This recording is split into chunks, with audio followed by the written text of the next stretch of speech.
What's up, dudes? Let's see. Looks like we got volume. Is the volume? No, it looks good. Got pictures. Cool. So we're already in the chat talking about what we're drinking. Everyone else who hasn't chimed in, let us know. Me and Aaron went up to Cleveland this morning to grab some beer for Christmas and also go to a new bakery she wanted to check out. We had these amazing sandwiches. We ate them in the car. Picked up bread and treats for later. But yeah, Noble Beast is probably my favorite Cleveland brewery.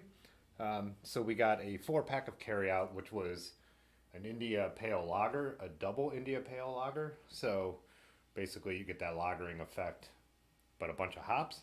I tried to get a new hazy IPA that I've never tried there before, and I love all their beer, but I don't think this is it. Noble Beast is so on point on my Black Fork cup. This is a little yellowish. I'm thinking we might have got the same thing in the Crowler that we ordered to go because it's very clean. But it's not even super hoppy, so it might not even be that. But also the woman wrote 10.2% ABV, which there's no way that's what this is. So I don't know. It was like 11:15 in the morning, so maybe she was not the person who actually usually runs the bar because someone else came when we were there, and the owner was actually standing there and said hi to us, and he brews all the beer. There was another brewer there that said hi to us.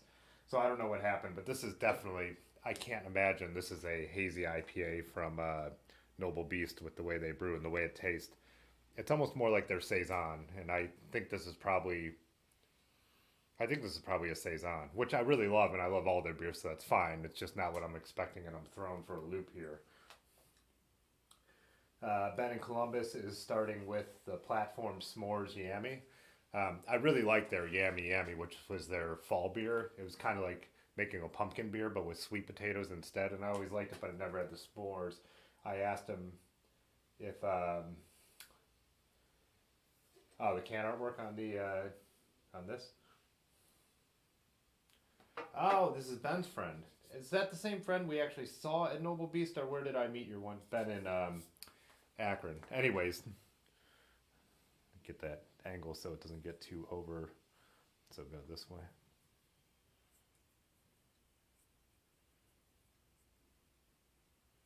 Your same friend who did the artwork for the Bottle House Brewery? Hey, what's up, Danny? Yeah, so I like the Yummy Yummy, but I was wondering if Ben from Columbus S'mores Yummy Yummy would be too sweet, because that sounds like it could be a really sweet beer. I said, yes, it is. Well, at least you started with that so you could move on to the less sweet stuff, right? Okay, yeah, we were right before, well, what, a few weeks before everything really went off the rails into what we are in now. Me and Ben from Akron and my girlfriend Erin and our other friend Brad, who's in a lot of my cycling videos, went up to Cleveland, went to the museum, a photography show I really wanted to see, then did some brewery hopping. And we went to Bottle House, and Ben was mentioning that his friend had done the artwork. So his friend, there's 2 Bottle House locations on Cleveland, one east side, one west side. So his friend has also done this Noble Beast Crowler. Pretty cool.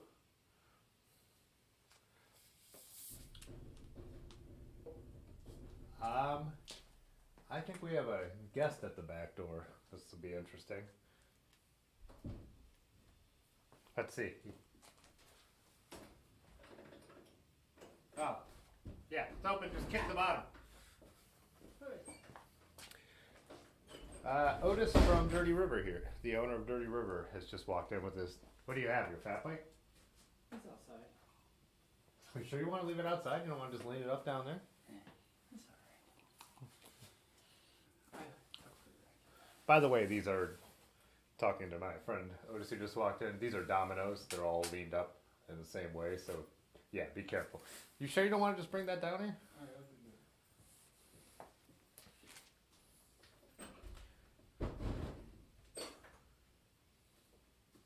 that. You got a few sleigh all days to switch to. Oh yeah, they're not. Sleigh all days are actually very hoppy, a little bit bitter.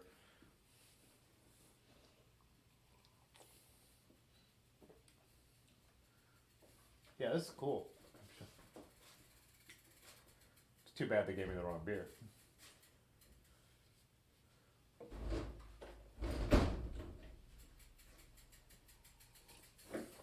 So Otis was out doing a fat bike ride. You guys came up Honeywell? I did. He just came up an old abandoned road that comes out of the Cuyahoga Valley up to Cuyahoga Falls, which is a really fun but pretty brutal climb. How was it? Was it washed out, or were you able to stay on the bike the whole time? It was really nice. Yeah. Sometimes there's little like culverts that wash out or trees come down, but it is a really fun route. Like there used to be houses there, and there's old. If you hike it, there's old cool house foundations and stuff like that.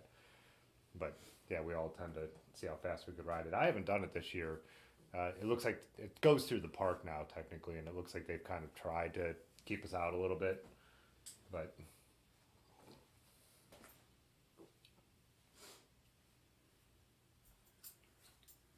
was it windy out there? No, it hasn't been windy today for me, Danny. I rode down to the shop, actually, Otis's shop, and saw Ben and Otis, and yeah, it wasn't bad. It's actually 37 here today, so I rode my gravel bike. I didn't even ride my winter bike. Want to go mask? Do you want a beer? No, I'm just in your space. I'll be masked. You're good. Oh yeah. So on the Hoban, so this is Otis. He owns Dirty River. Watch Your Face works at that bike shop. I realized that this cable, I could actually zoom in while he's looking at it. The way it comes up here, it's rubbing on the derailleur. Do you see what I'm talking about? Mm-hmm. Is that my fault? Yeah. It's the way I ran the cable? Yeah. I thought it was a problem that, because some of my French bikes with simplex derailleurs, they pulled from the other side, so it's hard to modify them for modern derailleurs. Bike might actually get work. Yeah, it won't be 4 hours of running cables tonight. 3.75 What's 3.75? hours of running cables. Oh, yeah. Me. So I just ran it through the nut wrong? Yeah, there's a lip. You gotta run it. Oh, we'll have my same focus font. Not a big difference, but alright, so that's.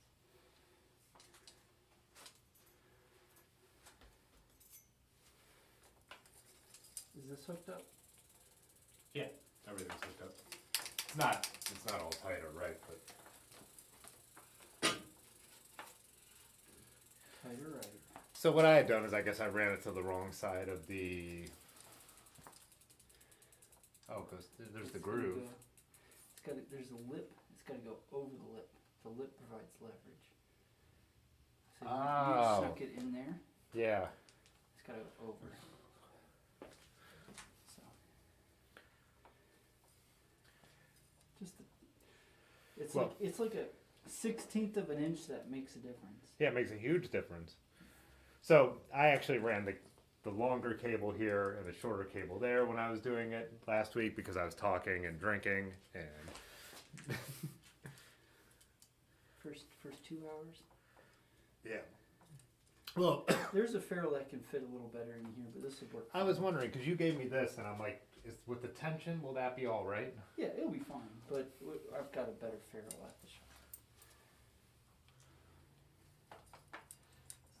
Here's another one. I ran that wrong too. Well, it never goes under these. This is an anti-turning lip. Yeah. So it doesn't go under that. So you rotate it back, and then it goes under the second lip that just goes out. You've told me that before. So. We got it. That's what she said already. Do you want me to pour you a porter, or are you? Yeah. You got snacks? I have a little bit of pepperoni roll. It's delicious from the bakery. Yeah. That's what she said? Can I say that? Am I on the internet? This is Do you want a glass or is the bottle good? Oh, it doesn't matter.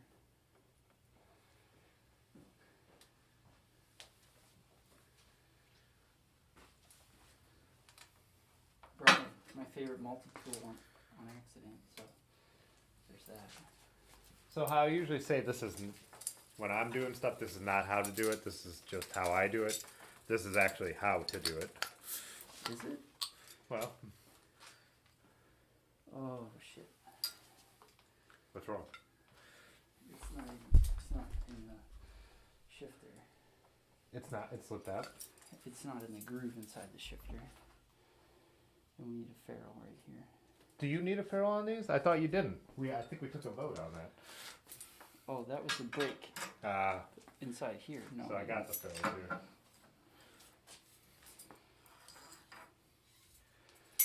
So I didn't put ferrules on the shifters so that it's slipping out of place.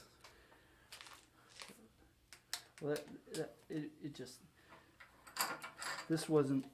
When you put the cable in, you have to make sure the brake or the shifter's completely relaxed. So you ran it over the little notch where the leaded end goes in. And it's missing it right here.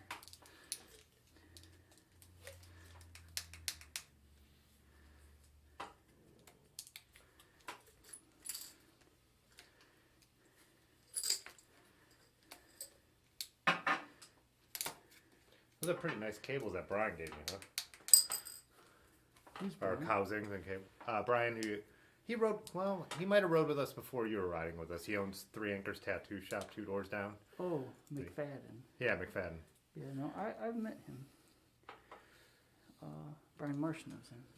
Yeah, I was standing outside one day checking my mail. He's like, I got some bike stuff if you want it. And he had these Velo orange cables and housings. And I was like, oh, I'm building a silver bike. This will be perfect. Cool.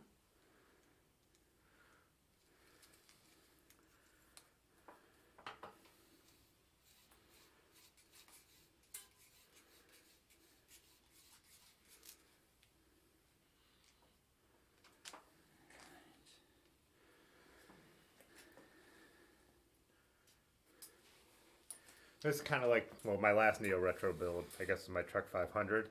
And I used cable housings for brakes on the shifters. You were out of town, actually. And I wrote it down to the shop, and I couldn't figure out why I wouldn't shift crisp. And I got there, and Yonda, Otis's, what's his position? Head mechanic? Yeah. Mechanic? Yeah. He basically destroyed me, personally. What was his line? He said, I don't come to your studio and tell you how to take pictures, so don't ask me why.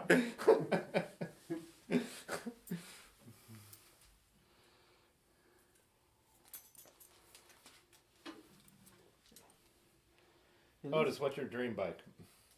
My dream bike? We were talking last week about if money was no object, what would you have? And I was saying for me it needs to be separated into modern versus vintage, because I had, Just one bike? Yeah, one. So I was saying I need 2 categories. I need full vintage, where I might choose like a 7-Eleven, Sirota or something. But modern, so say for modern, what's your dream build to ride? Like, what would be the best? Well, if I want one single bike would be a Rivendell Hunkapillar. What's the pumpkin? Hunkapillar. Rivendell Hunkapillar? Yeah. What was the Rivendell you did own? What of the bikes? The most modern version of that, like with modern stuff, is the Salsa Fargo Titanium. That's pretty awesome. Titanium Fargo. Yeah. So I have a Cutthroat, which is a carbon fiber version of that, and it's freaking amazing. It's crazy fast. Would you do one by SRAM? Yeah. Would you do electronic shifting? Money no object. Yes. You would. It's really fun, but like I like mechanical the best, but the Axis mullet they call it is super crazy amazing. I ran that for about 7 months, and it was just one little shifter goes up, one little shifter goes down. It was beautiful. So, But Rivendell would be the bike that. like one bike to the end of the world. Yeah, it's basically a older school Fargo with beautiful lugs and a really beautiful paint job. How is that pretty flexible in the way you could build it up? Oh yeah, any bike is. every bike's flexible if you're flexible. It's just if you get super hoity-toity prudishness that, I mean, you can put whatever gears or things, change wheel sizes and tires on all kinds of bikes, but is it the right way that'll work well? Probably not. But Would you put a quill stem on the Rivendell? it is quill stem. Do you have, is that? Yeah, I would do the bull moose Bosco bars. Oh, the Bosco Like bar. I had on that Rivendell I had for a minute. Yeah. It's like super off-roady Vegas sweet bars. Didn't Russ from Pathless Pedal, I think he built up one with the Bull Moose bars. He's got Yeah. that. He I has had the same bike he had. Yeah, He just had better brakes so it could fit bigger tires. Hmm. It's a good bike. I just wanted bigger tires. And that's what the Hunk Pillar does. It runs 29ers. I need one more Ferro, please. Alright. These came with these nice like little gator protectors. Oh, I can take one more of those. Classify it up. Have you seen this bike, this frame yet? Nope. Pretty nice, huh? Hoban High School Knights. Go Mr. Kraus.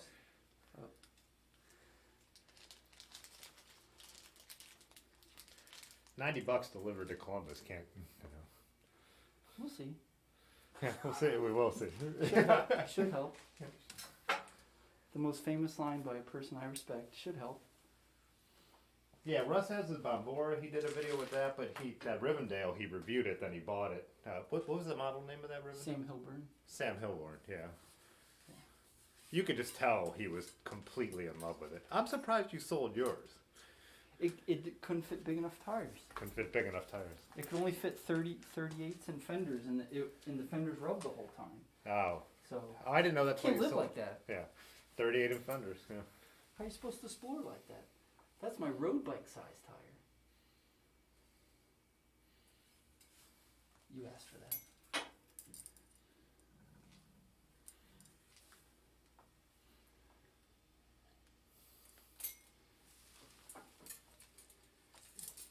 Why are you watching me?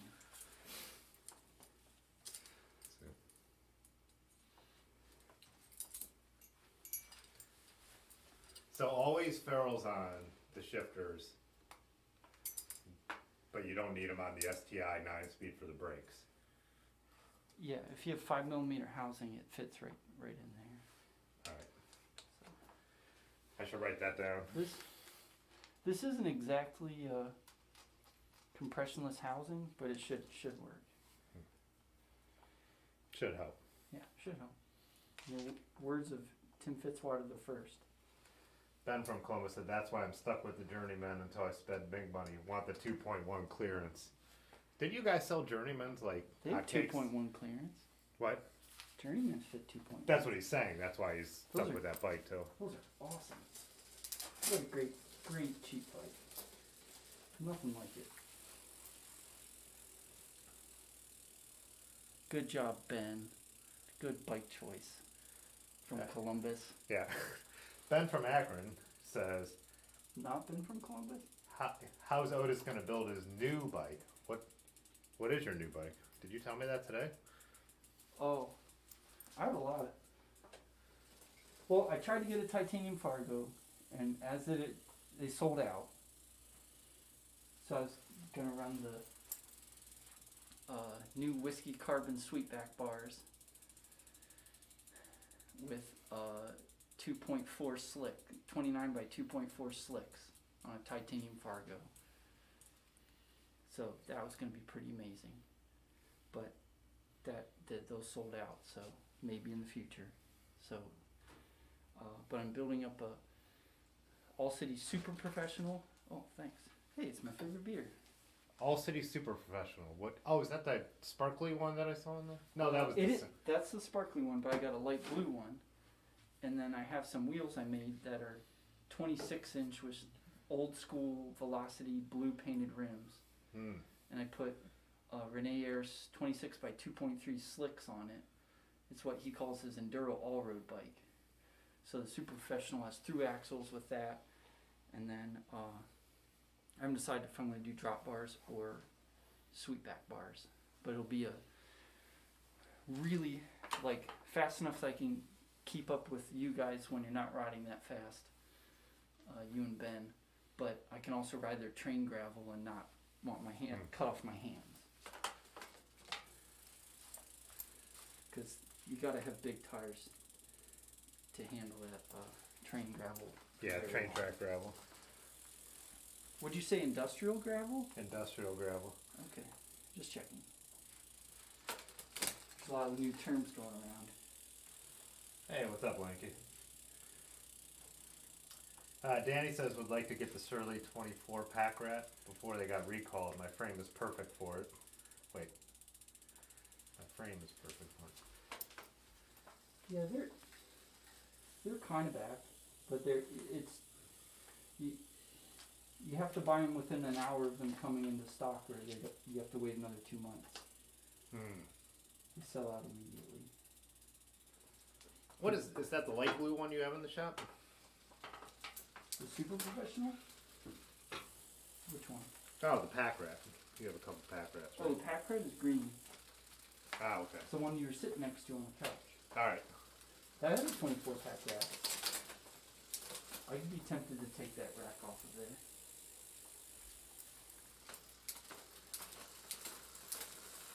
Well, it hit that last year. A little bit of rubbing. Yeah, right there. It's not supposed to go in that gear. Oh, you're cross. Yeah, you're going big ring. That's not too bad. So this is what 50, 11 to 34, 36. On a vintage bike, if they make this work, this would be sweet, right? Oh yeah. Obviously not those tires. Do you think I can make those? So it's 50, 34, 11, 32. 11, 32, yeah.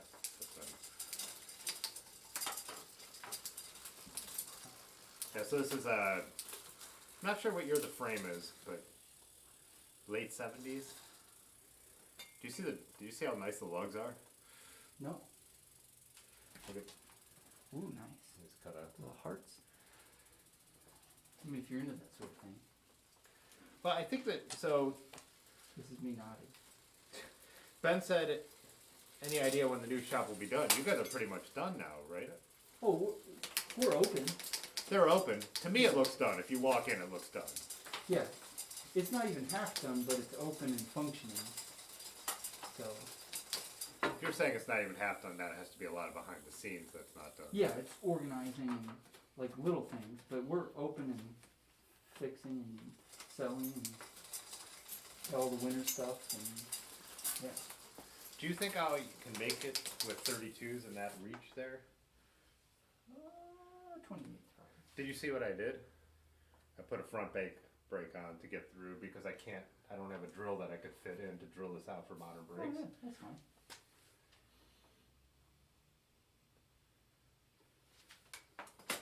Because this is, because this is the other one you gave me, the Tektro, but I can't get in there to drill that out. I have that on the front, but Yeah. If you have a long, yeah. We can drill it out. what do you do? Would you have to cut off a bit to get a? No, you need one of those right in. Well, you just drill it from this side. But then what is that little nut rest on? There's a lip. Yeah, you drill it to like a few thousandths bigger than this reduced part, so it sits right against the hole. So just barely enough that this part goes through and that part doesn't.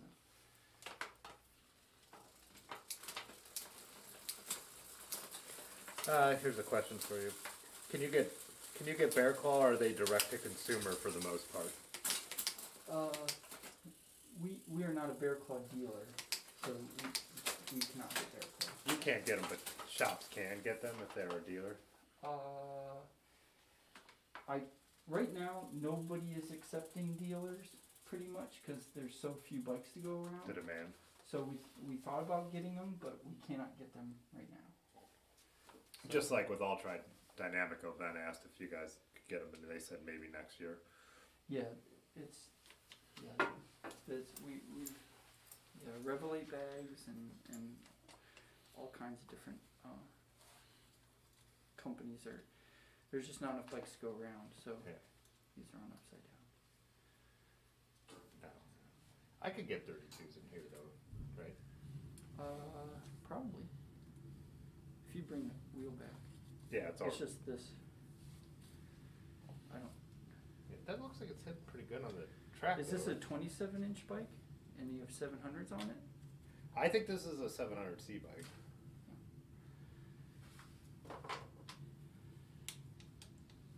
Get a 32. Let's do it. I have these. One thing I was thinking is Andy gave me that old cyclocross bike, and I have some tires that are a little knobby, which might be cool to throw on this if they would fit, but I don't know if they would. Check that. I don't know if they.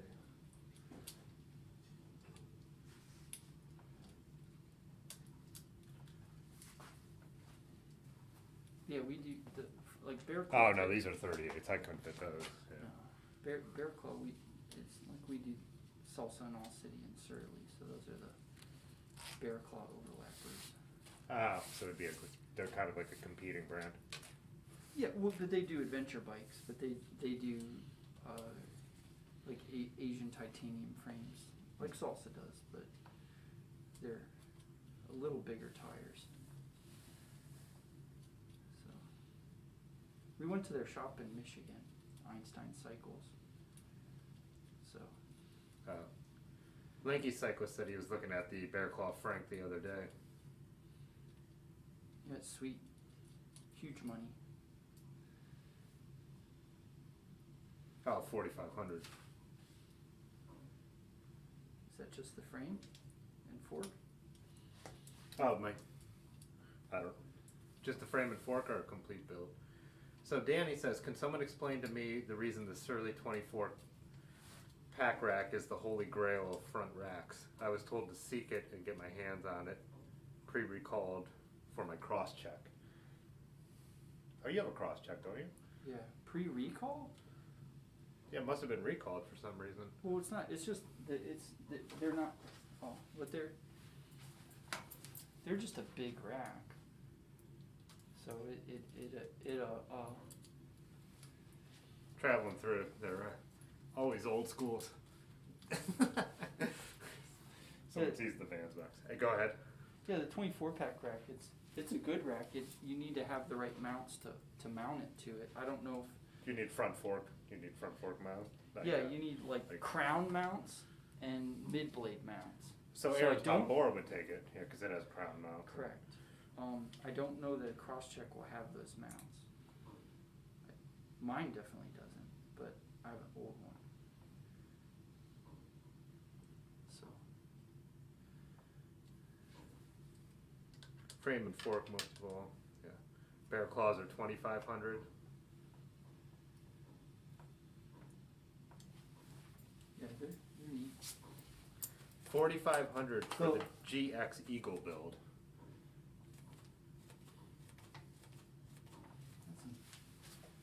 Some big bucks. Yeah, that's a chunk of change. If you love your fat bikes, do it. What do you, Link, you have the Surly Wednesday, I think, right? Oh. He lives up north of here. Yeah. Not sure exactly where, but yeah. Ride that. Just get some super sweet wheels and tires on it. That's a wonderful bike. Hey, he just did a video with comparing two different. Does Surly brand their own tires? Yes. Yeah, the two different Surly. Man, the names are gonna elude me because I don't have a fat bike. So I do watch your videos and pay attention, but yeah, I don't. Bud and Edna. Bud and Edna. Oh yeah, definitely the Ednas. What was the other one? Nate. Neat. Yeah, that was the two. Yes, yeah. Yeah. Nate. I saw Nate. Yeah. You saw the video?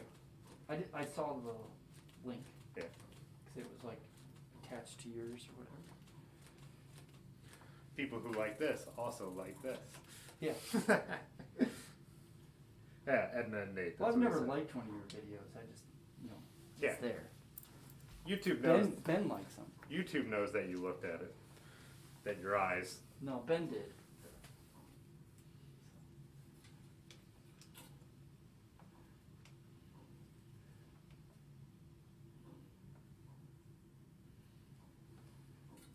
I'm just here to touch things up. We're just button ups. I'm the button upper. Which tires would you recommend first on the Wednesday, if you had? Oh, first? Oh man, it depends what. Are you mountain biking with it, or exploring weird stuff, or? He's been Riding hitting the in the mountain snow. bike trails between here and Cleveland and riding snow, from the videos I watch. Is he into studs? Stud tires? Does he want ice tires or all around? It's a good question. Oh, Wednesday 29er build. That's what he's asking. Oh, 29er build.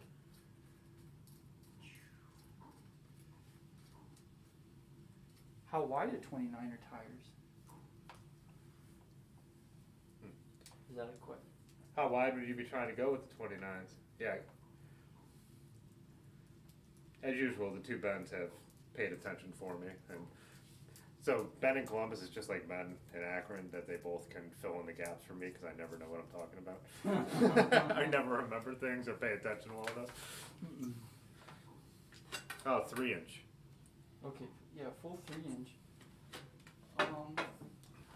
I ran Cumberlands on my fat bike this summer, and Terravale Cumberland, or no, Coronados, and they were pretty cool. Terravale Coronados? Yeah, but they were kind of like they're even marketed as like sand adventure tires, so they roll fast, but there's not a ton of grip in the turns. Maxxis Chronicles are kind of the same. They're kind of like fast. They'd be like a racing tire normal, but they're just enormous. I really like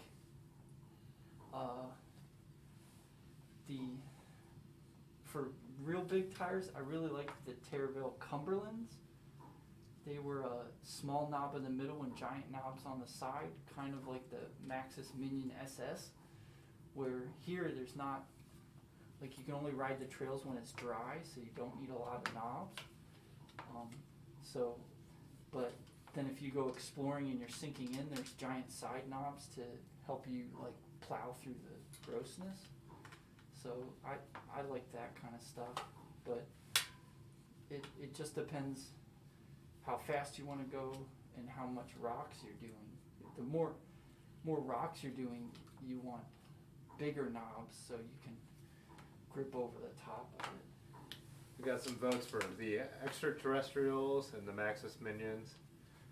Terravale. Extraterrestrials are cool, but they're not mountain bike tires. What are those ones more? They're like gravel commuter tires. There's some extra parts. What's this extra part from? I don't know. Tiny little washer. Yeah, probably from the brake pads. Brake pads were on upside down.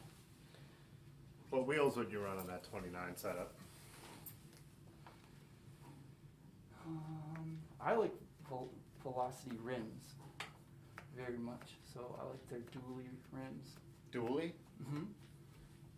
Those are really cool. They're a really good company and really good customer service, made in Michigan. You can get them anodized in fun colors. Yeah, we've talked about Velocity on here since I have the Velocities. And then Ben built his own, I think Ben built his own wheels with Chris King hubs and the Velocity rims that I have, the ailerons. Yeah, very nice. So, did I give you any of those grip washers? Like Yeah. serrated washers? Isn't there one on there on the brake? I don't think so.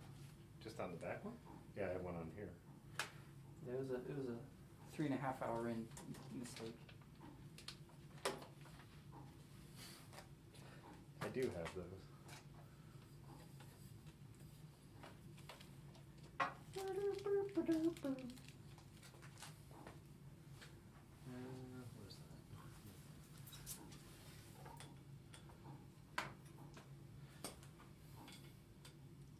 I know I had 2 of those. DOULLYS for the dualies. Oh, like dually, like a truck, like dual, DUAL. DUALLY. Like rolling coal dually. Is that it? Oh, rolling coal. They had to explain that to me last time. I did have 2 grip washers.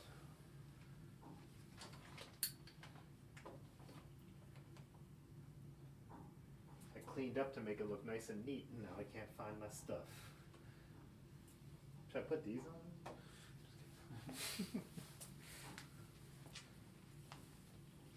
Do you have the bottom bracket adjuster bit for the nut? Did I give you one of those? I do have one of those. Oh no, didn't I bring it in to borrow one of those? Dude. I don't know.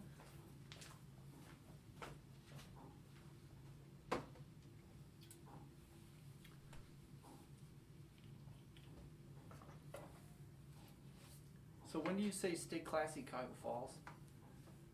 At the end. Too soon. Is that loose? Yep. How did I get, or did I not? Because it's usually a plastic piece, right? Yep. A little wheel. What did I take? I brought a bike into Wheel and Wrench to have them do that because I didn't have one. Yeah. Did I give you one? I gave you the big wrench. Yeah, I got the big bottom bracket wrench. But Yeah. Do you have any cone wrenches? Like for hubs? yeah.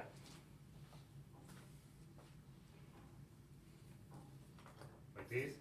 Yeah.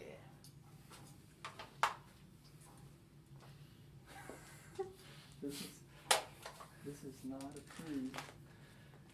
This is how I build everything with the wrong stuff. Yeah. Yeah. Never let me down until it has. There's a lot of loose stuff on you, Tim. Hashtag all the buttons.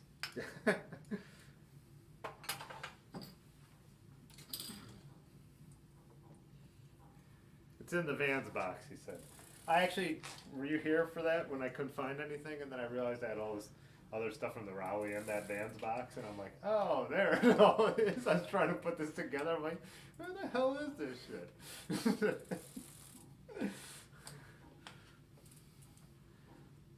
So this is the spec 12 to 14 newton meters crank bolt torque. So, yeah. 12 to 14. Get the If your elbows, calibrated. Get it calibrated. little elbow and a little shoulder Yeah. grease, Yeah. little shoulder and elbow grease. Boop, boop, boop, boop. I can't imagine why this build hasn't gone perfectly for me. Oh no. Oh, who knows?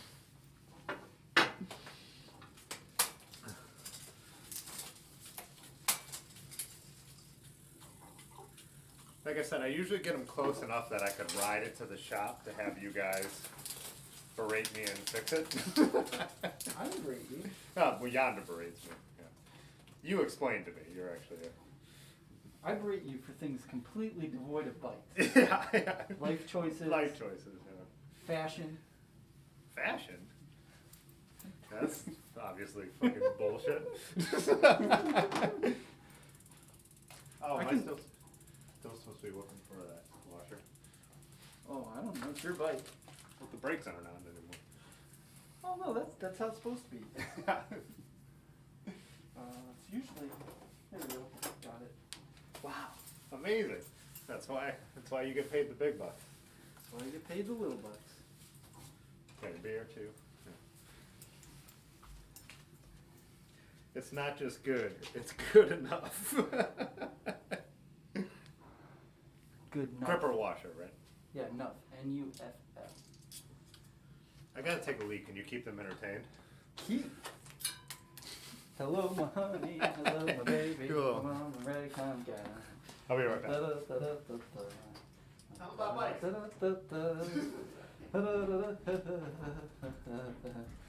Don't let Tim put your brakes on. Everything was upside down and backwards. So my Christmas tips are buy the book Just Ride.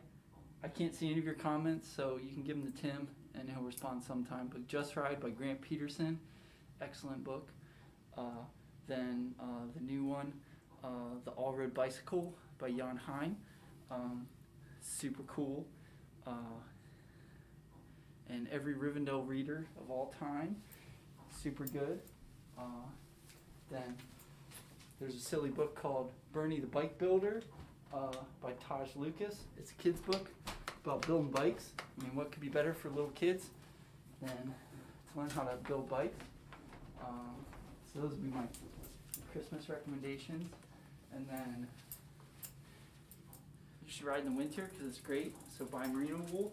The best piece is the Surly merino wool jersey. Get them at the bike shop. It's freaking amazing. And we just got Defeat Woolly Bully socks. Game changer. Soft, cushiony, very, very warm. And then wool hats, wool long underwear. Best things ever. The hat you're wearing is the best hat ever. Best hat ever.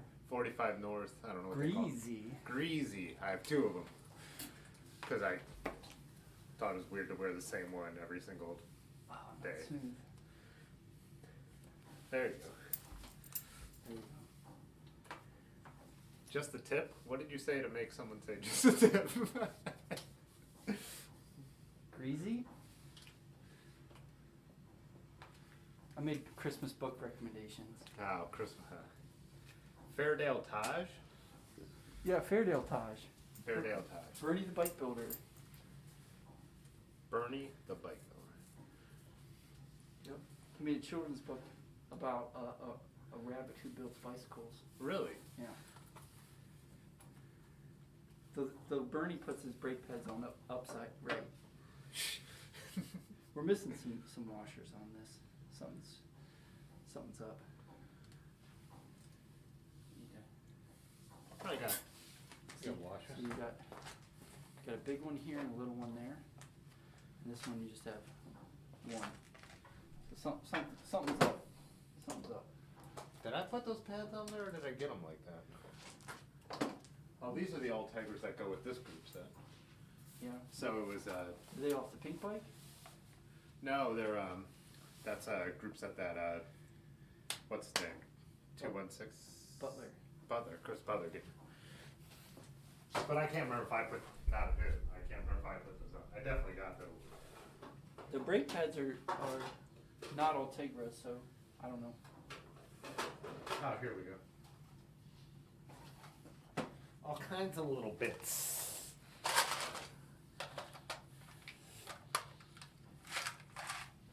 Any of these bits look like good bits? I don't know. Do you want me to just take them off some of these? Oh, yeah, we got the I right. think it came that way wrong. Yeah, these. I think somebody else screwed you on this. See how that's not touching? Yeah. Oh, so it's not tight.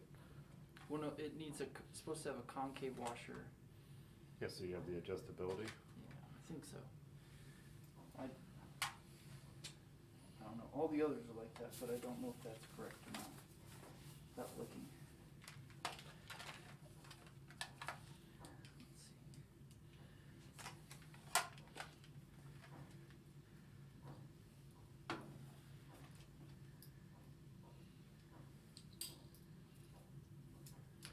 Univega Super Sport for my go-to road bike. Oh, nice. Univega Super Sport. Yeah. Ooh, does that have cool tubing and lugs?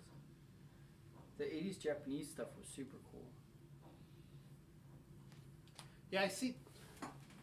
Univega was like anyone, right? They made some real cheap bike boom bikes, but then also made some nice road bikes. Yeah, and they were making. They're back. Oh, they're back. I don't think they're in the States yet, but they're back. But they were making tons of mountain bikes up into the 90s. My dad sold those in the early 90s. I see, every time I see Univega, it's a total, like, coddard crank piece of shit. Oh, really? Yeah. Huh. Yeah, no, there's some nice ones. It's usually like the.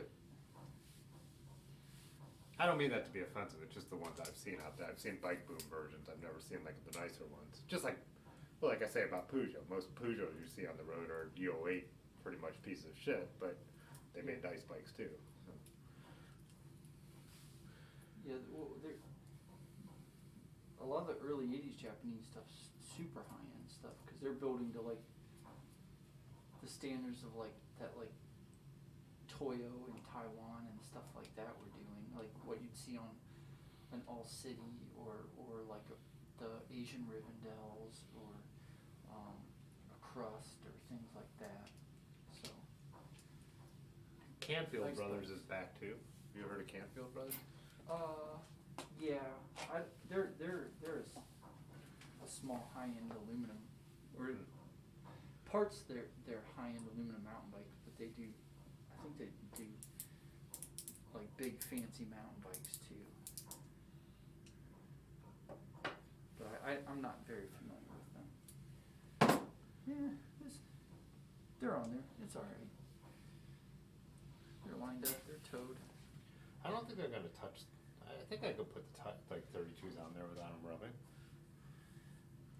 Yeah, but the problem is the brake reach is a little on the seat. Yeah, it's close. So once you brake sometimes it's gonna come and pop your tire. Do you think it will touch? I was wondering how much they would be bowed out. Yeah, it will touch. So you should get a longer brake. I do have that one. I just do need to drill it out for that. But Got drill. I do. That is a. I know the size. It's. Let's measure it real pretty like. Those are all the same. Do you have a 10 millimeter wrench too? Yeah.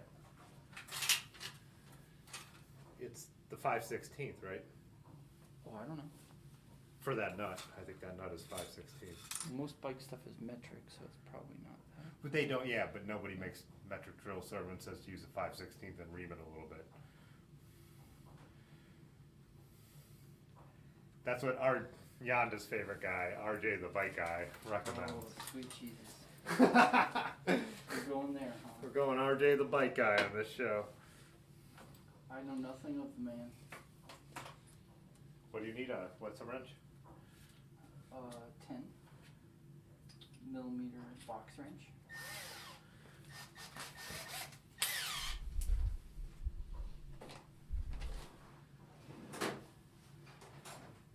Bum bum bum bum bum bum bum.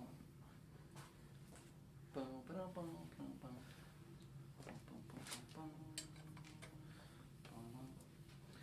All right, now we're gonna modify the brake bridge. I've seen other people, they drill this way and then just put the brake on the inside. Have you ever seen anyone do that? That's not a good idea. That's an RJ the bike guy tip. That's maybe why Yonda has 4 accounts banned from chatting with RJ the bike guy. Well, so you put a straight washer on both sides. Just making shit fit, man.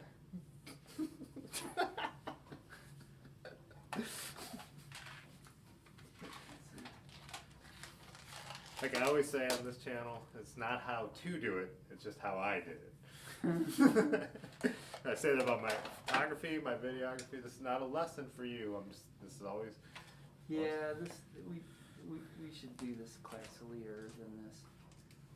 This isn't a great way to do it. You don't think we could drill it? Yeah, It's but interesting no, 'cause- just going this way isn't, because then it'll put too much flex. So no, that's not a good idea. So it does need to come from the inside. Yeah, you would have to do the super shady thing like that, like where put it that way on this. But the problem is that yeah, that's not great. So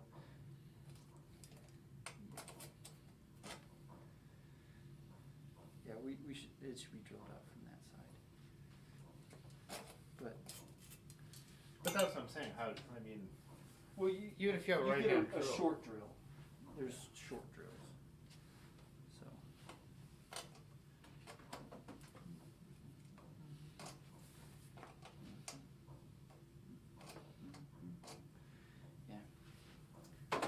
Otis, when you lace wheels, do you use spoke prep, dry, or something else?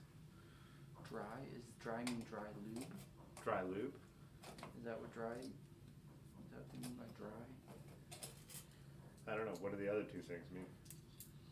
Spoke prep is a nice product. By Wheelsmith, it's like a low grade Loctite for spokes. So it's nice, and there's two colors, so you do like your right and your left spokes, and they helps you not get confused. But yeah, so spoke prep's good. I guess it depends how fast I'm doing it and how perfect I'm doing it. If I'm doing it really, really nice, then spoke prep's great. It's wonderful stuff. And then if I'm just building a wheel set, I'll just use Triflow or I'm guessing that's what he meant. He said By dry meaning. lube. He said dry meaning nothing. Just No, yeah, you would never do get nothing. too much spoke wind up. You want to use lubes on the threads and on the nipple rim. Lube on the thread and the nipples. Yeah. Learn from your high school PE teacher. Use lube. What is that? Do you see? Ben said raw dog. Yeah. You don't raw dog the No. spokes. If you're gonna be doing some screwing, use some lube.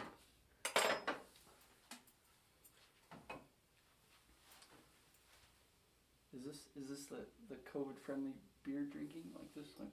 Yeah. That's why I like this, because I could. I was just gonna cut a hole in the front, you know. Yeah. Makes it easier to breathe. All right, this is mildly safe. We done yet? Is that it? Yeah. It kind of shifts. Is that what it is? It kind of shifts? Yeah. What do you mean by that? It's not compressionless housing. That's, So this is only for old school bikes? yeah, it's more for friction shifting. You gotta kind of give it the extra juice. So what for? To go to, yeah, a little That's working fine. Nice as anything, eh? lowered expectations.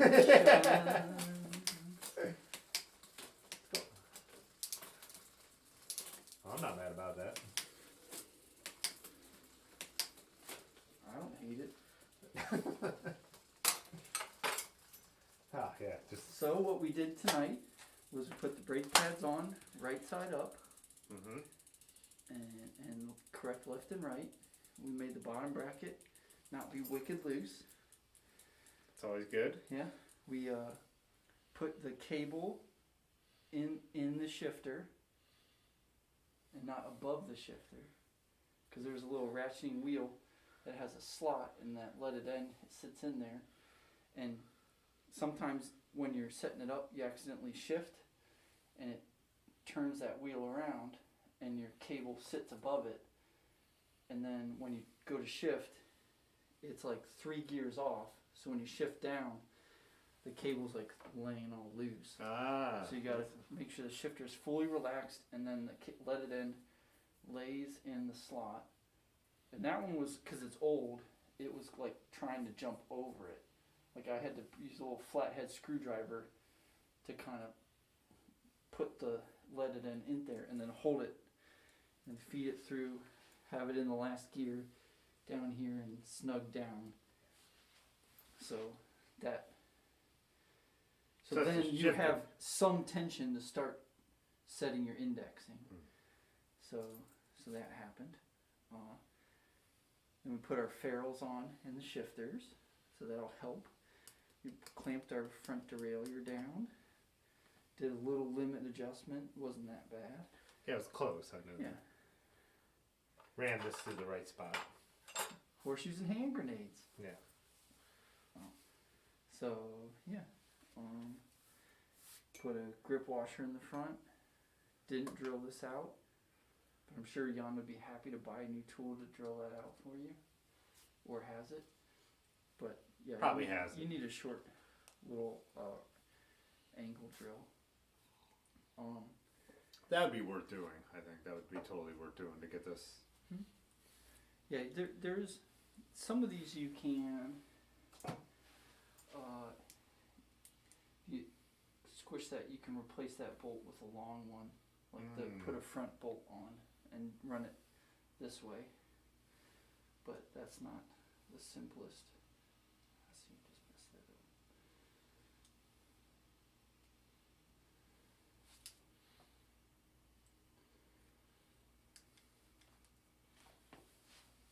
But yeah, so we did that. Handlebars are tightish. Yeah, so It's a bike. some modicum of safety has been established this evening. You always tell us we were all riding death traps before we met you. Yeah, and now you're all riding 10,000 miles and I can't keep up with the maintenance. So we were riding low mileage death traps, and now yeah, now you're riding good stuff, just worn the shit out.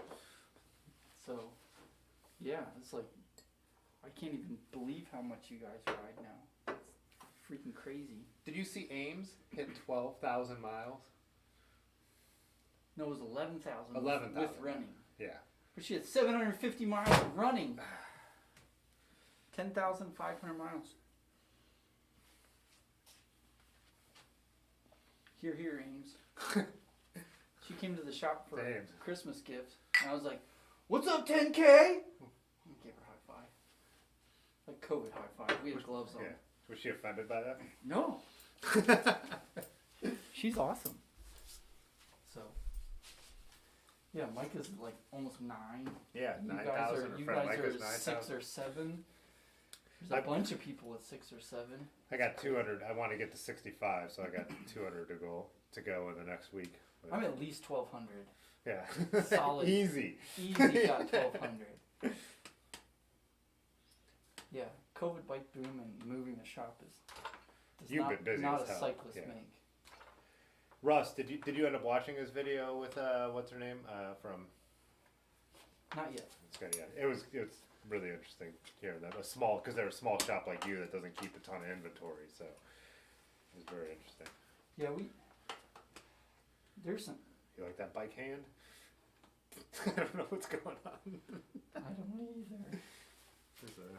Doesn't stay. This isn't. The teeth aren't playing. Yeah. Do you have to switch it? Nope. Oh, it's reversed. That's what I just thought. Like, yeah, I'm at 6,200 and I'm 6,300. My goal is to get to 65 before the new year. Let's turn this off and go pedal. Yeah. I did a solid 6.3 on the way here. Only 4 of it was illegal. So you can't count that. Oh, you figured it out. Yeah, it's reverse threaded. Or maybe I reverse threaded it. No. Yeah, I had 2 weeks in June where I was flat on my back. I pulled my back, and then I was slow the next 2 weeks, and I've been trying to kind of catch up. Because you would think this would be my biggest year ever, because I rode a ton, especially during when we didn't have lockdown in Ohio. But sciatica is killing me. Sciatica. Yeah, I rode in pain for most of summer. Watching Ben, Watcherface put up his year in review, and there's like one scene where I'm like walking across like this on a Century ride, and it's like it's so pathetic to look at. I'm like, oh yeah, that's how I felt. Because when I make my videos and look back, I don't think of because I'm not in them, so I don't think of the pain I was in. But yeah, there's definitely the cowboy walk. There's the cowboy walk like this. Yeah. And then there was this walk like this. Yeah, first it was that, and then it was. Yeah. And then there was the. Yeah. This. And then there was, alright, I'll get on this bike. Once I'm on the bike, I'm fine. Yeah, scary fast. Yeah, once I'm on the bike, not I'm fair. fine. Yeah.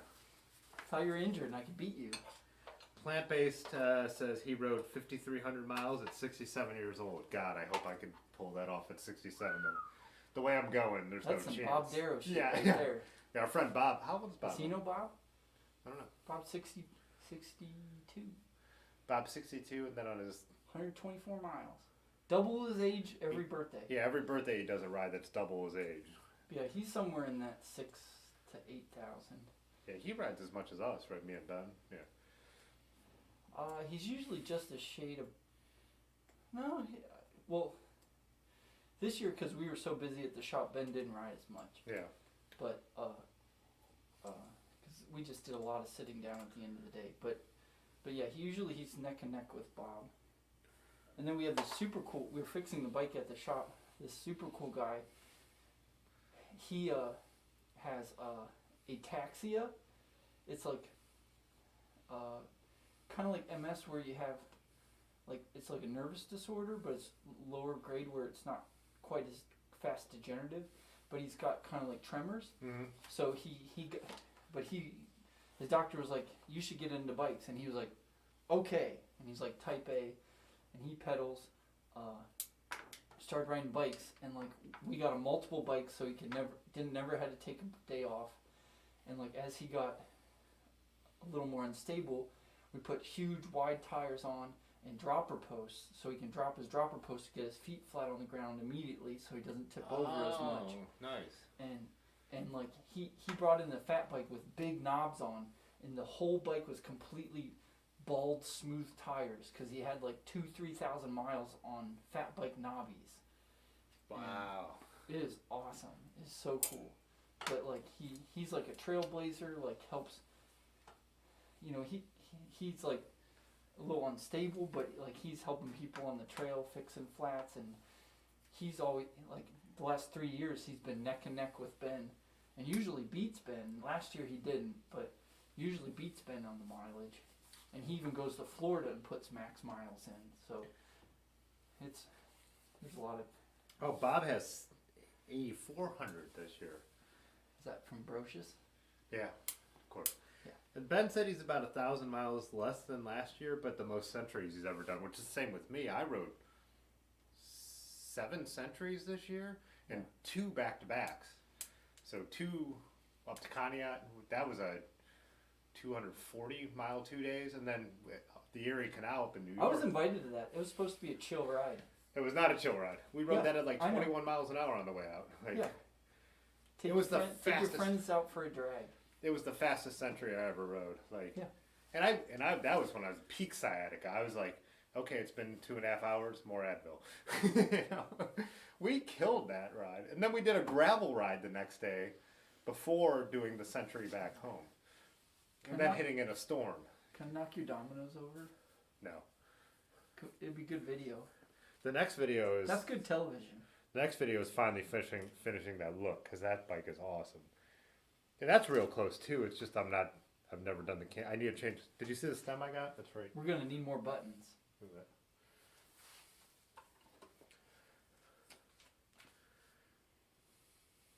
.3T stem for that vintage carbon look. That's a cool looking bike, right? Yeah. Just get a mouth guard. Yeah, that's what We Yonda need says. to identify you at the end. Yonda says if anything starts feeling comfortable, stop riding. What an asshole. Yeah, the French rims, French carbon, Campy group set. I traded Stu for photography that he has not seeked out yet, probably because this year, but you know.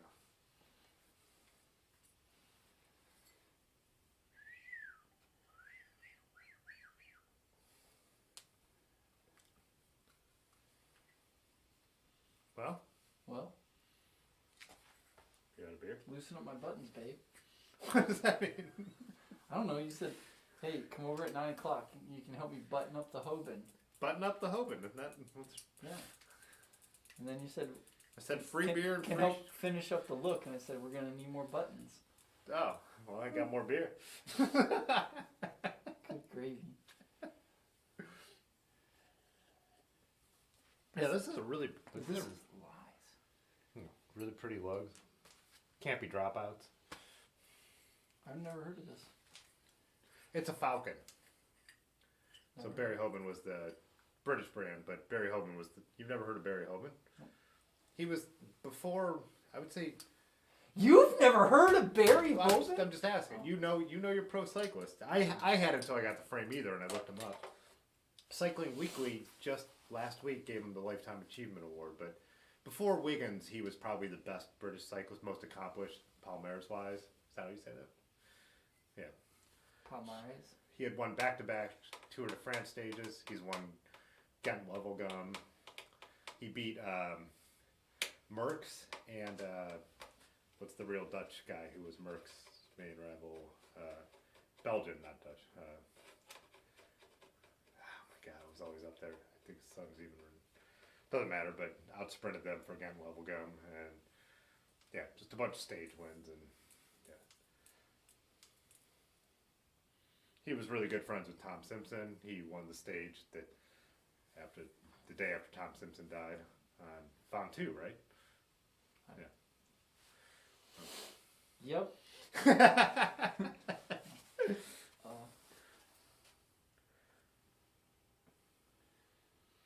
Oh, that new Lucas Burnell video I have not watched yet, but I'm ready for that one. Do you know Lucas Burnell at all? Line of Sight, kind of old school bike messenger, fixie guy, kind of the guy who invented doing cycling videos that are just extreme, but he still makes them, and he's just no fear. Like dodging buses and holding on to cars and stuff. Yeah, like kind of probably elevated messenger culture, I would think, but he has a new one, and I only saw the thumbnail and then the Instagram post, but he's sketching on a car in like snow, like in slush, but on his road, like on his straight up road bike, like, you know, he's nuts. Yeah. No, thank you.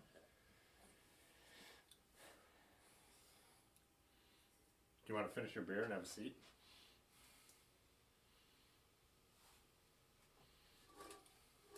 Is that the terms? I don't know. You can do whatever you want. Or you could have another beer. So what were the ultimate bikes for the people who are asking the ultimate bike question? Because that's an extremely nuanced question. It said, "What's Otis drinking?"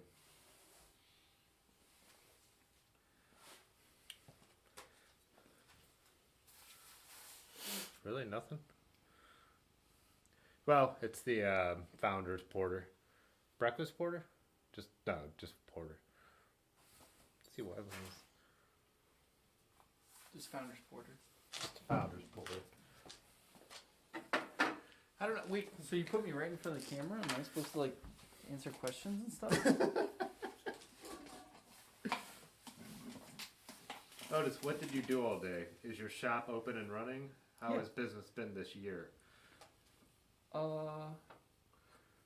Shop is open and running, 11:30 to 5:30, Tuesday to Saturday, but not the eves and the holidays for the next 2 weeks. So we're taking days off, but Grab your beer and I'm gonna take a look. yeah, we've been soft opened through November and December. Moved to our new spot, which is really cool, but it was a very rough old, almost 100-year-old gas station, service station. So we had to rebuild the floors and redo the electrical, redo the plumbing, and the lights, and all In the kinds middle of the biggest bike boom since the 70s. Yeah. Luckily, it was right. We were doing this October, November, so it wasn't crazy busy. But the whole summer, it was. We had a 500 square foot space, and Ben and I just ran all day long, helping as many people as we could, and it was ridiculous. It was crazy busy, and some days we'd have 100 phone calls. We just stopped answering the phones for about 3 months. We always answer the phone, but not anymore, because there's just more people asking questions than ever. Did you guys have a lot? So I've been We watching. do answer voicemails, so if you call, leave a voicemail. We'll call you back. Did you guys have a lot of people now with the bike boom asking, wanting super cheap stuff? Because I've heard that's been a thing. Yeah, but yeah, every day for the last 9 months, someone calls and asks for like the classic $500 mountain bike, and that bike's been sold out since January. But every day someone asks for that bike in some way or another, and it's sad, but it just doesn't exist. Yeah. On Pathless Pedal, the one lady was saying who had the small bike shop that they, for a while, they had the problem with 26-inch tubes because everyone was fixing up their old mountain bikes. Yeah, 26-inch tubes are really hard, and so basically Ben and I had tube company references or connections, and so the second their containers hit their warehouse, we'd place orders for 50 tube boxes. And we're not a big shop; we're a pretty small shop. So there was 1 week where we were patching all the 26-inch tubes, and then we got some more thanks to Olympic Cycle in Wisconsin. So that'd be what I'm riding on my Trek, right? Correct. Yeah, this is most common basic mountain bike size. Do you source any of your stuff through QDP? That's where I live in Minneapolis here. Oh, Would it awesome. be cool to check your Bloomington? shop out? What's the name again? I'll look it up. Hell yeah. Dirty River Bicycle Works. Yeah, we're like as small as we are, we're like a tier 1 QBP dealer, so we do tons of QBP. And I've been up there 4 times for Frostbike. It's a really cool bike show. And you party in the snow and stuff like that and buy a bunch of parts. But yeah, we do salsa, and we're the biggest all-city dealer in Ohio. We'll be tier like top level salsa this year. And Thanks to Ryan here. he's always a help. But, Yeah, it doesn't hurt. But yeah, we love QBP because they caught a lot of flack this year because they had some really dumb public statements during the George Floyd stuff. Not dumb, but a bunch of their Bad like, messaging. yeah, a bunch of their friend bike shops in Minneapolis got burned to the ground or looted or stuff like that, and they got too nuanced in their statements. But they do a lot of stuff to help people who need bikes get bikes and do cool things, and they're very kind people and helpful, and yeah, so I've learned a lot from them, and like working with them, and it's pretty. Yeah, so Danny, he lives up there, and he was a messenger, and he said he bet he saw you out there on the ice last year. He was out delivering in the snow and saw people going wild on the lakes. And then Plant Based says, I have a 1990 Trek 750 multi-track. Any ever come through your shop? Trek 750. 50? I think I have. I think that might be my first. Was that a black bike with a purple fork? Kind of greenish. Purple. 750 multi-track is a hybrid. My a very first bike cool was a hybrid. Yeah. They're nice. A lot of them were metallic green. I think that's the bike that I got stolen from Kent, and then I bought the 4900 when I saved my money back. Yeah. But yeah, you still. But that's why we sell the bikes we sell is because of that type of bike. So like your gravel bike is a drop bar version of that same Trek multi-track. It can fit a medium width tire. It's simple, rigid, reliable, and it's going to last for 40, 50 years. Unless somebody leaves it out in the snow for two years and it rusts through. But like those simple Trek multi-tracks and the early 90s specialized mountain bikes, the Hard Rocks and Rock Hoppers and stuff like that, and those type bikes, they're simple, and you can put fast tires, you can put knobby tires, you can put drop bars, you can put sweep back bars, anything in between. Like those, it's a bike. They were almost better before because isn't that basically they started throwing rock shocks on almost the same kind of bike, which didn't need it for most uses, which I feel about my truck, which is way better with the steel fork. Well, if you wanna ride mountain bike trails, shocks are awesome. Yeah. But now with fat bikes and plus bikes, like you can ride gnarly mountain bike trails without shocks. And so it just depends what you're into. And for us in Ohio, with the rain and the mud and the freeze thaw and all that stuff, and that there's only a few mountain bike trails and they're not that far away, so you want to ride to the trail. We find that a rigid mountain bike is a better way to spend your money if you want to ride off-road.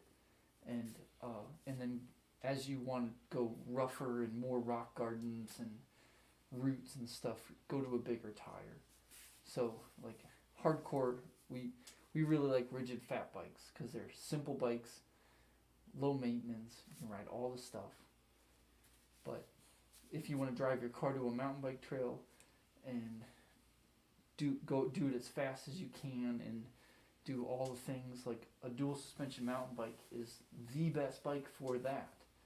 But it's a lot of maintenance, it's a lot of care, it's a lot of sending your shocks in to get serviced and torquing all the bolts.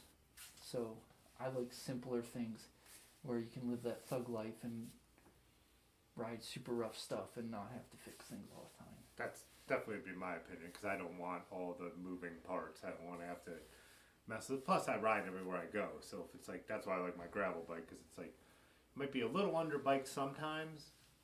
In both ways. I could be maybe a little underbiked on the road, but then a little underbiked on some trails. But I'd rather have that because I can kind of do whatever I want.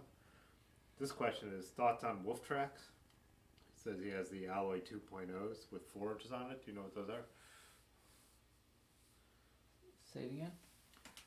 Wolf tracks. Alloy 2.0s with 4 inchers on it. Fun to burn around in, but never really got the chance to take it out on proper muddy downhill yet. Is that the framed fat bike? Wolf tracks? I think so. But yeah, he was saying then he said, love fixie culture because I can understand how it works and feel great and clipless. Yeah, I mean, I think the simplicity of that is a big draw to that kind of. Well, even Ben's new bike isn't his just a single speed. What's the salsa? Storm Chaser. Yeah. Yeah, I think simplicity is a great thing. I mean, you have to know your strengths and your weaknesses, and err towards more your weaknesses, and like I run a lot of 1x drivetrains because it's simpler, and like I know I'm not gonna keep up with fast people on the flats or downhills, and I'm gonna coast to recover, and I'd rather have the low gears for when I feel like crap or I want to climb a big gnarly hill off-road, which I can do pretty well. So I'll use a 1x with a slightly smaller ring on the front, so it's simple and easy to maintain and less to deal with, and I've got easy gears for when I feel like crap and I can or I load my bike up with 30 pounds of beer. No, yeah. But isn't that why? Isn't that why Shimano came out with GRX to have something that works better with a wider range, like a lower range? Yeah, so you don't have to be mountain or road. You could finally have that. Yeah, that's my problem. Is I want everything all the time. Like it's like. Yeah, and like we did that. Like this specific bike, this crank, we made this crank. This is like a Shimano nice 10-speed crank, which we wore the rings out, and he wanted to run his nice 9-speed Grupo, so we found these Sora or Tiagra rings, and it works most of the time. But we have broken what 2 or 3 derailleurs. Yeah, okay. Because Yeah. you know this is not how it was designed. Yeah. So we got a lot of spread derailleurs. Yeah, when I had it on the rally, this is a Dura-Ace derailleur that I busted the plate right off. See, this is a derailleur that says just put it in the big ring. Yeah. You can't shift down because there's nothing there. And I wasn't even doing it. I was like on the residential roads, like around here, like shift down, and then the plate went flying off.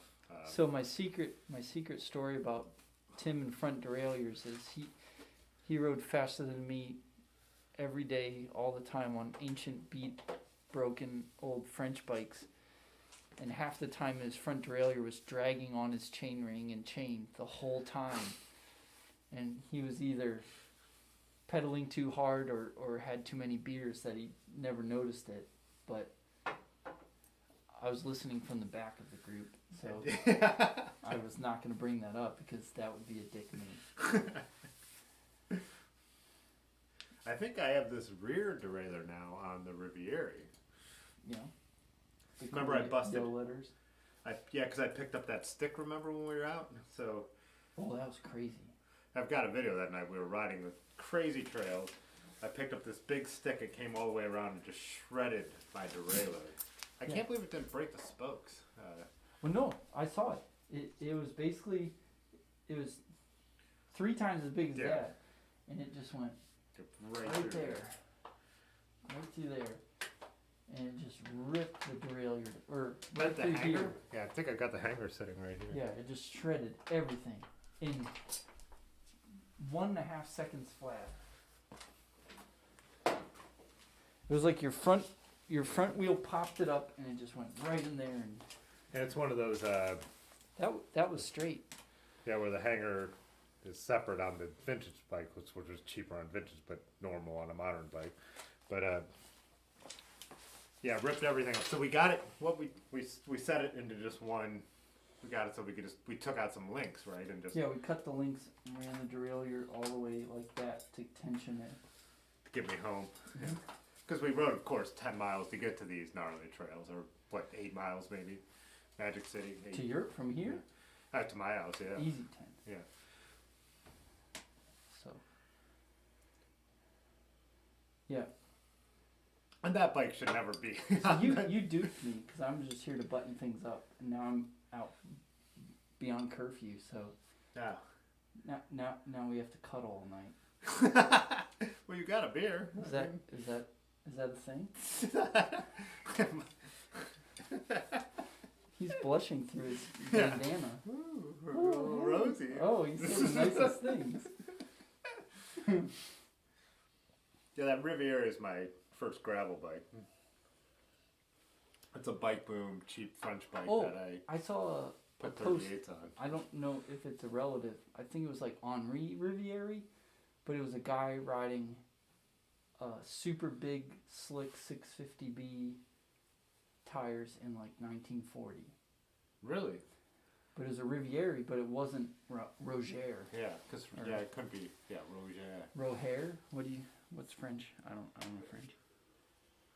It's interesting how there were some nice bikes made in his name, but he is kind of he's admitted that he was so doped up, and that's why he paralyzed himself wrecking in the Tour de France.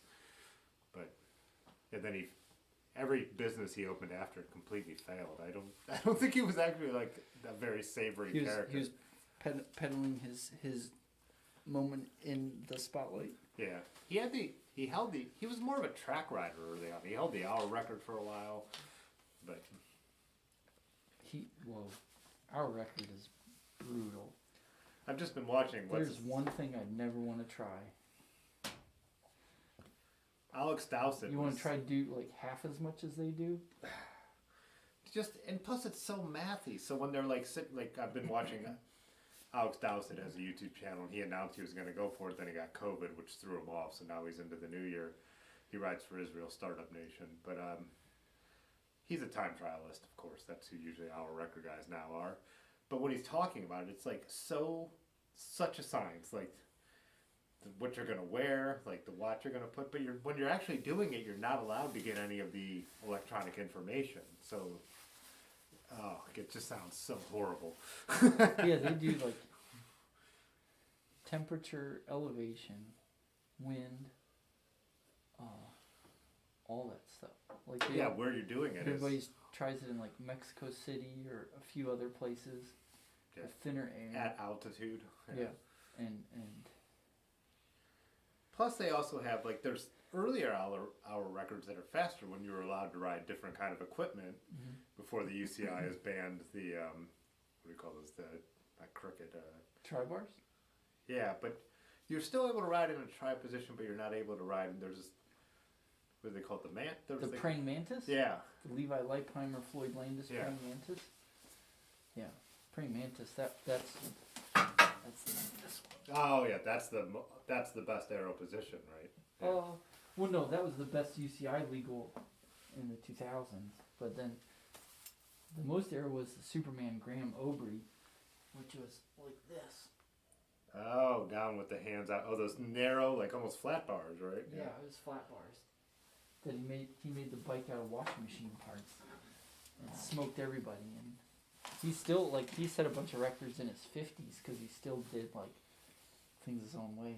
He's still like a sponsored rider in his late 50s because he very inventive.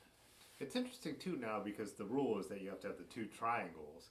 Because for a while they're making all those super aero bikes, but when you see them and they look like they you have can ride those in triathlons. That's still okay.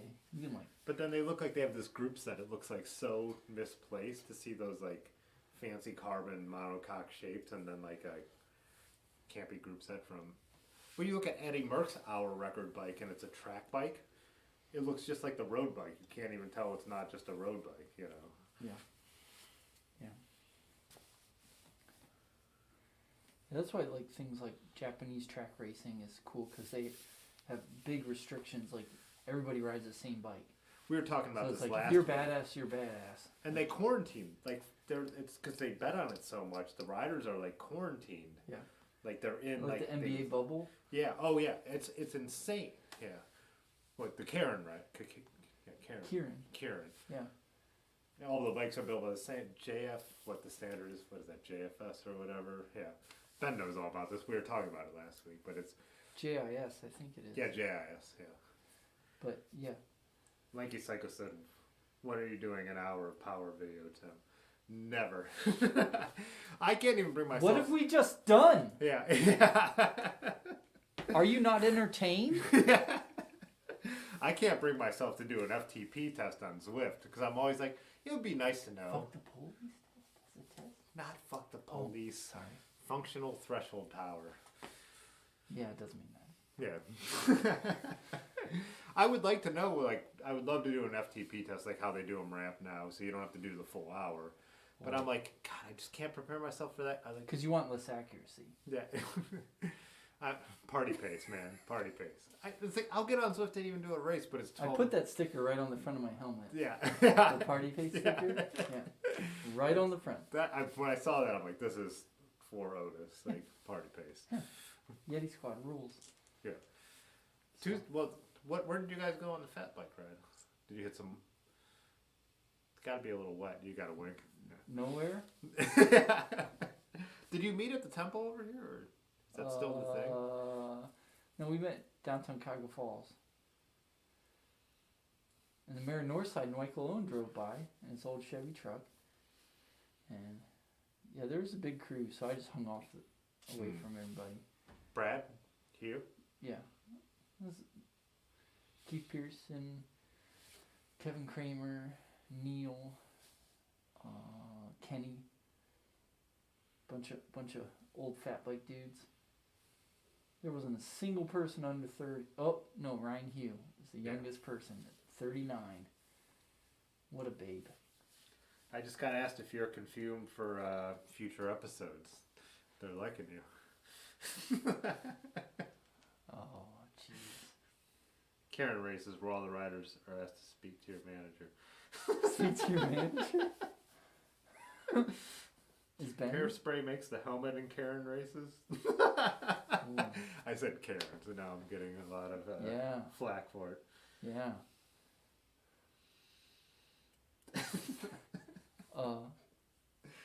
Yeah, I found out another thing. Well, in my Christmas book, if anybody is still watching from my Christmas, Tim was peeing and I was recommending books session. Will you go off on this one? I grab one of those. There was a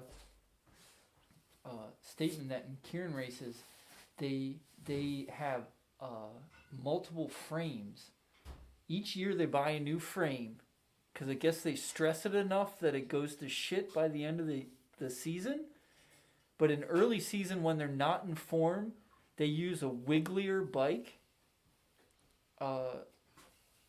because it springs back better and they can get better speed. And then as they come into form, they use a stiffer bike because they'll be stronger and be able to flex the stiffer bike more and it'll be faster. Really? Isn't that crazy? So they buy 2 bikes at the beginning of the year. I don't know where all the old bikes go, if they just rip them to shreds or they're just I'm sure wasted. I don't know. Maybe they sell them like pro bikes. I don't know. But that was something really blew my mind. See ya, Danny. And good hanging out. I'll send you an email tomorrow about what we were talking about. Danny's an illustrator, so. And their Lycra hairnet helmet covers are pretty legit too. Yeah. Yeah, I didn't realize it's pretty much like horse racing over there. This is what we were talking about. It's because people gamble on it. So it's so strict and that's why all the bikes are certified. The riders are quarantined up to, I think certifiable. What'd I say?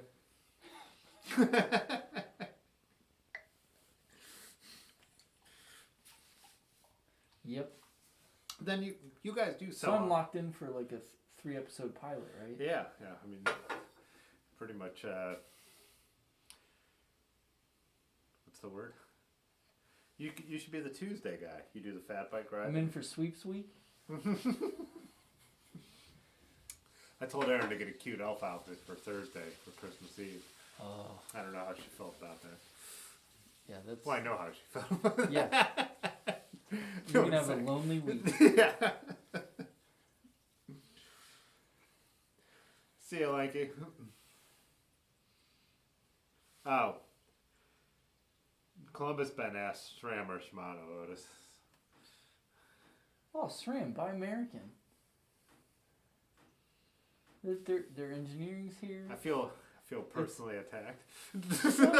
Kidding. Shimano makes some nice stuff, but they're like Big Brother, and they do what they do, and they're decent company. But SRAM is. SRAM's doing to Shimano what Shimano did to everybody else. So Shimano was the ones who put all the money into research and taking stuff to the next level through the 70s and the 80s. And that's why they unseated Campy and they unseated Sun Tour and they unseated Simplex, is because they were putting all their money into research. And I think now they became the big boys on the block. But you have such a nice radio voice that I just believe you. But, well, I'm just saying the history is they were doing that. I think they were doing what SRAM's doing now, which is pushing. I'm glad. I'm happy. I mean, part to part, it's preference. It's what you're into, what you want it to look like, how you want it to feel. You can get good stuff from a lot of companies, but some people really hate SRAM, and whatever reason. So there's different things that are tricky, and they've made mistakes, but Shimano's done a lot of shitty stuff, and they've done a lot of planned obsolete things, and so everybody's got these nice group sets like you do, and there's one part maybe that works with it, and you're jerry-rigging stuff that they made good things that last, and you can't fix it or find parts for it or whatever, so that's fucking sad. Yeah, but like I said, that 9-speed Dura Race, it's like fucking butter. I mean, I can't. It's just And for amazing. a road group set too, so you're not trying to make it do this jump. Yeah. It's perfect, and It's and amazing. again, like how, I mean, it's still working. It still works. You know, Yeah. these And levers like, still. and like, but they're also like, everybody's adding more and more gears and tighter and bigger and all this stuff, and that's tricky, and it makes it not shift as nice. Like, I still there's almost nothing that shifts as nice as a 9-speed Dura-Ace group, because it was really good. The 3x9 105 on the Trek. It's great because nothing is jumping that crazy, and it has the same. I think it's about the same range as this. No, it's smaller. Smaller, is it on that? Yeah. But it's like, I bike tour on that. I fully loaded gears up steep hills in all those countries with the 3 in the front. Yeah. But 3 went out of style. I've heard a rumor that Shimano has like some weird patents that's making it so that's why everyone won 1x and the big, like the mold style instead. Well, yeah, The guy who designed the rally, or helped, Guitar Joe, Ted. he said, because he's all about it, he's like, why is 3x gone away? He's like, that was everyone wants this wide range, 3x gets you there. Everything's gone to 1x. Well, Shimano had like they made the front derailleurs very nice. Like every little turn, shape, cutout, Got like relief, 3 of them because no one all wants that it. stuff. Yeah. Yeah. So they had the front derailleur really dialed in. Yeah. So An Ultegra and a 105. you need more turbo group sets, bro. Yeah. I've got 2. I've got one on that. That's an Ultegra 3x9 on this. Yeah. No, I mean big range triple's nice. Like so people want lower weight, which doesn't matter that much, but Especially not on a touring bike, but or a gravel bike even. I mean, gravel racing. you do hear that Tim always says touring. Touring. Touring. You can't help it. Aaron says 3x for life. So they definitely don't look as cool. There's no getting around. Your Aaron? No. Oh. Aaron Paul. Oh, yeah, 3x. I think Yonda might have made it too, but I've had multiple friends make, and Rivendell does it too, 3x in the front and 1 gear on the back. That's hilarious. They use a chain so you just shift and the derailleur just swings like this all day long. All the gears are in the front. Campy had 3x touring group sets back in like the 60s, I believe. Well, I don't know. Yeah. They still had 3x road groups very recently. Oh, really? Till that though Campy did compact way before Shimano, so. Yeah, the problem with he said 3xs are harder to set up, but yeah, that's the truth. I mean, but I like when my trainer, I have 3x9, and I'm very conscious of. I know what you have to pay a little more all attention. front derailleurs are hard to set up.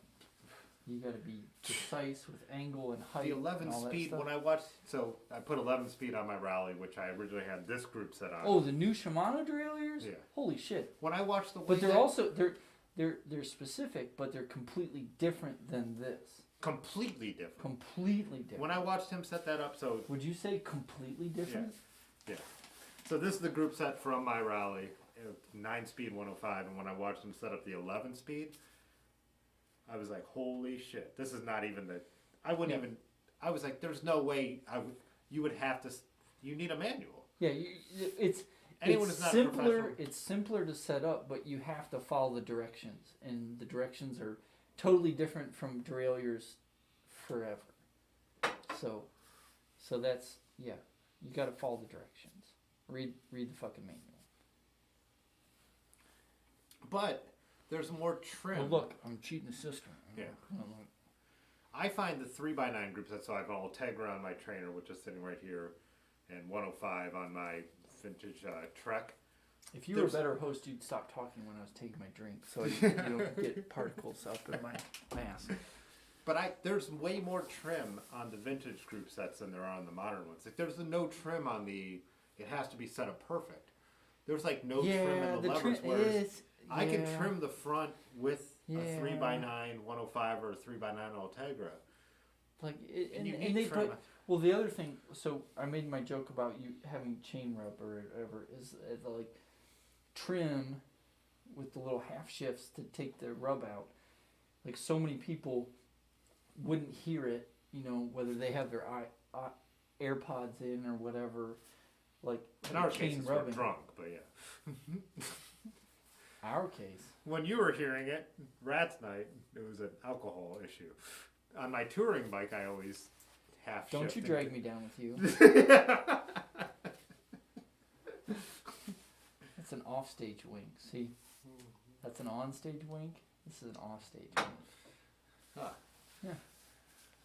Should help. Yeah. I learned something new about you.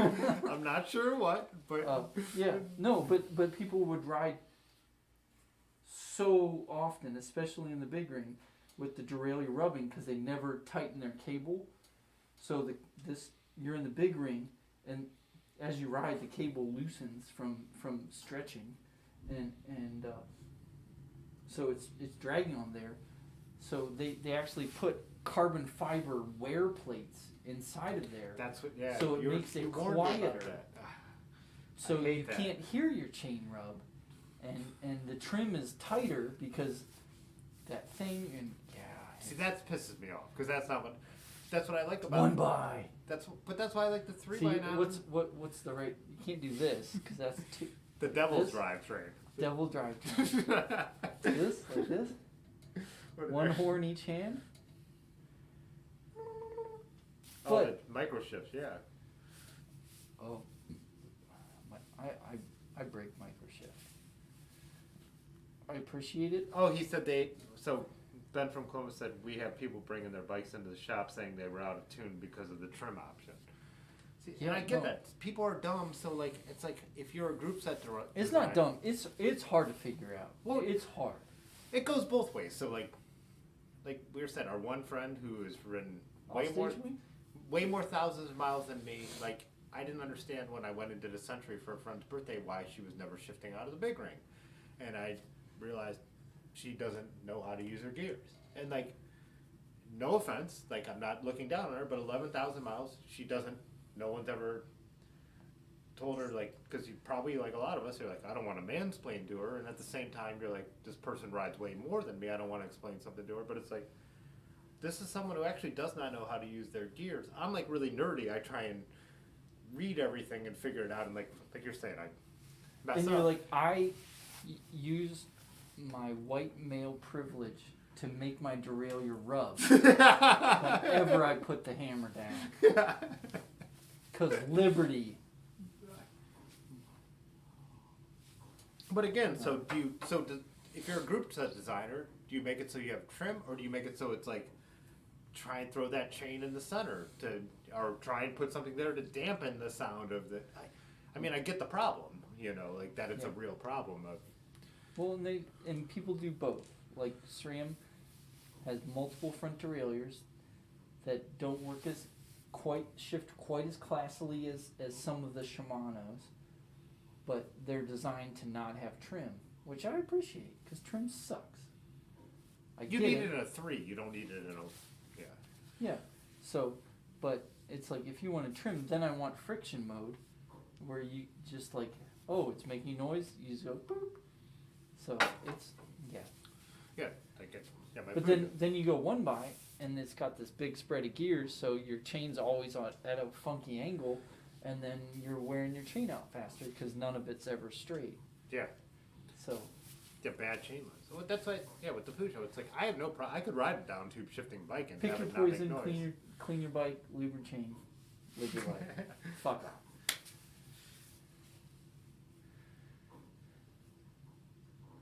A sub 1X gearbox, like pinion. Oh no, it's like buying something that in 3 years something's gonna go wrong and you can't do anything and you need to send it for $700 of precision tuning that one person in the world can fix. Like I get it, it's cool, but fuck that. Yeah.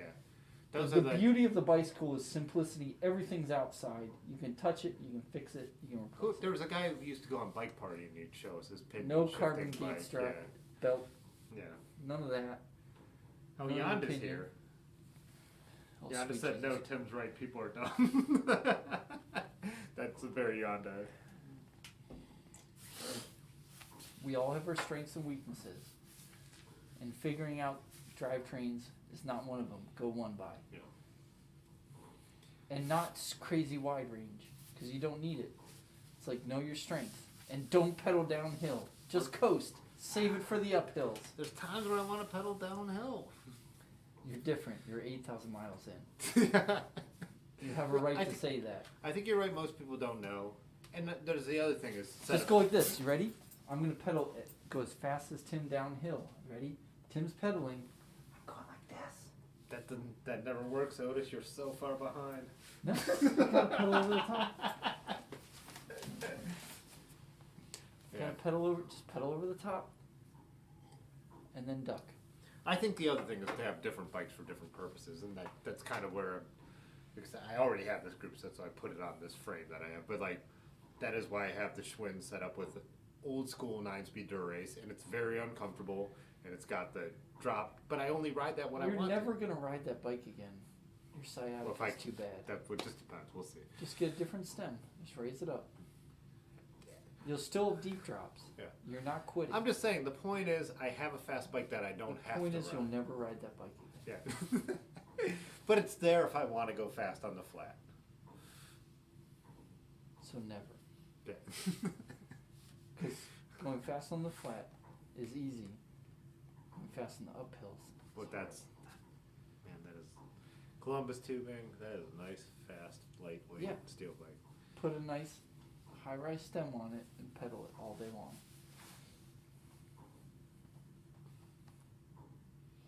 Yeah. Aaron said good point on the pinion. You know, it's like swapping a whole transmission. You know, Yeah, it's and only certain it's mechanics. a work it's a on. beautiful invention. Roll-off hubs are a beautiful invention. Like maintenance-free, you can go ride around the world and not have to do anything. But if anything goes wrong, like it's over. It's over. I mean, there's just nothing like this.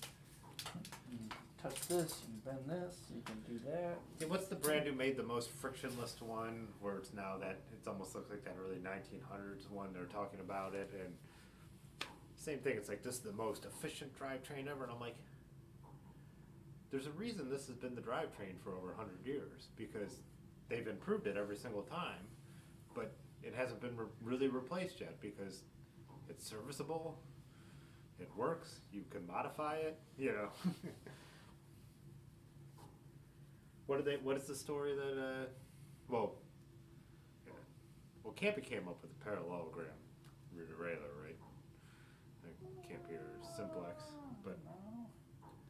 You're thinking of the Campy quick release story. Oh yeah. The wing nut thing versus the. You're a wing nut.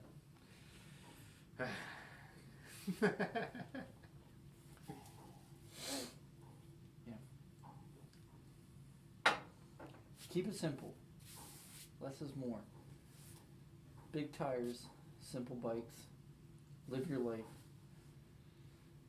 Oh, I agree. Adjust your bike as you can, and you get the best deal and a bike that lasts forever.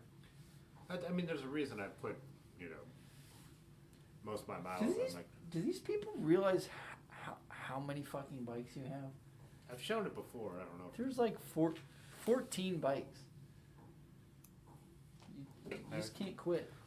Well, because the bikes are so pretty. Like, it's just a lot. I mean, I have 14 bikes, but I have a bicycle shop. Yeah. It's the Raleigh. That's the most important bike. Yeah, it was mine. It's wonderful. That's the look. That's vintage carbon. The Chaton Tour de France. Gotta have a French bike. Truck 500, second most important bike. That's when the upstairs bathroom leaked. Yeah. The For sure. Mexican night. Viscount. Steel bike aluminum fork. Kind of invented that. Peugeot. The one that started it all. Roger Riviere. And then the Schwinn, which is Columbus tubing, neo retro build with the that's the 9-speed dirt race. It's blocked, but it's fucking beautiful. Just raise the stem and ride it. It'll be great. Should we end this, Otis? Raleigh Tamland. Thank you, Guitar Ted. It's wonderful. Alright, dudes. Let's see what else you guys. Is that it? Can I go to bed now? Yeah, Christmas party. Let's see.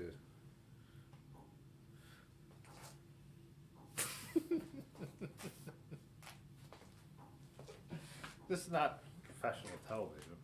Is it? Oh, where's Otis's fat bike? It's Oh, I'll get it. It's ridiculous. It's a Surlindale. Surlindale.